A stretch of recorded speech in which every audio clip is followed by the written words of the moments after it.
Nëse jeni të mendimit kishin deri këtu ku është. Muri është vazhdimsi. Për ne ka qenë pak befasuese që nuk e kem pa askund maketin e urës.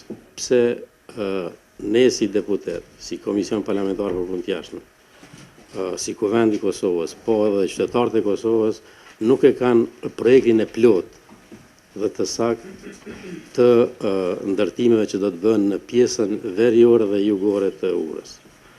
Dhe kjo e para është një çështje që ne do duhet këtu ta diskutojmë dhe të marrim një vendim dhe të kërkojmë nga të gjitha institucionet.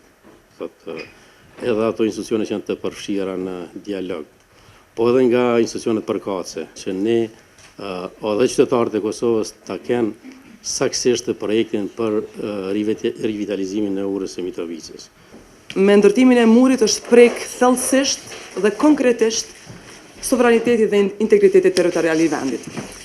Edhe mendoj që ne si deputet dhe seanca gjithsesi duhet ta thret në përgjithësi kryeministrin dhe qeverinë, me që ata janë të mandatuar për administrimin e territorit të vendit dhe zbatimin e ligjeve të cilat ne si Kuvend i kalojmë. Dialogu së pari ka filluar për dy qëllime. E para ka qenë unifikimi i vendit dhe përshpejtimi i proceseve integruese në BE.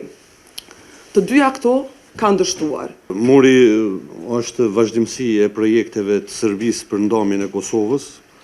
Fillimisht në 99-2000, atje është bërë një pastrim etnik nga forcat kriminale të mbështetur nga Beogradi, që kam pasu pastaj me bllokimin e urës me Zhavor, me parkin e Paqës Xhoja e deri te muri. Domethënë është vazhdimsi i këtij projekti, për cilën unë dyshoj se ky projekt është rezultati një marrëveshje të fshehët midis Ahtisarit dhe Miloševićit dhe qeveritarët në Kosovë, jo vetëm këto të fundit, por që nga pas lufta janë duke realizuar në metoda kamufluese këtë projekt të coptimit të Kosovës.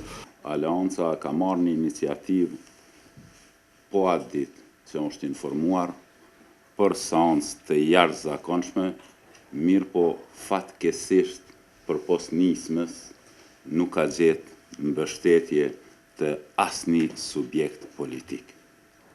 Dhe nuk dije se si mund deputeti mos të nënshkruaj kur vendi është në rrezik, kur vendi pindahet me mure dhe fare nuk janë të ndërgjegjshëm që të nënshkruajnë një thirrje të një seance të jashtëzakonshme se është me rëndësi jetike për vendin dhe të dialogohet mund në kuvend ku jemi edhe thirrur.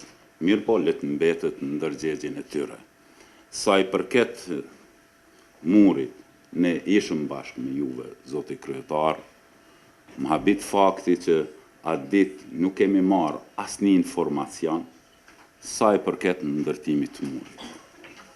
Dhe më habit fakti që edhe nga kryetari i komunës nuk jemi informuar se si do të bëhet rivitalizimi i urës. Unë e mirëpres vendimin e fundit të Ministrisë së Planifikimit hapësinor që ky muri të rënohet dhe kërkoj nga institucionet që ta zbatojnë këtë vendim, të mos jetë vetëm kërkesë, por të jetë ultimatum që ky muri të rënohet. Ky muri përgjithsisht ka ndikuar që të preket kushtetuta edhe të preket edhe ligjet e vendit dhe është obligimi ynë si deputet që këtë çështje ta dërgojmë në seancë dhe si deputet të kërkojmë transparencë. Është përkeqardhje që deputet e Parlamentit Kosovës për një çështje kaq të ndjeshme dhe etike për të ardhmen e vendit të informohen nga mediat.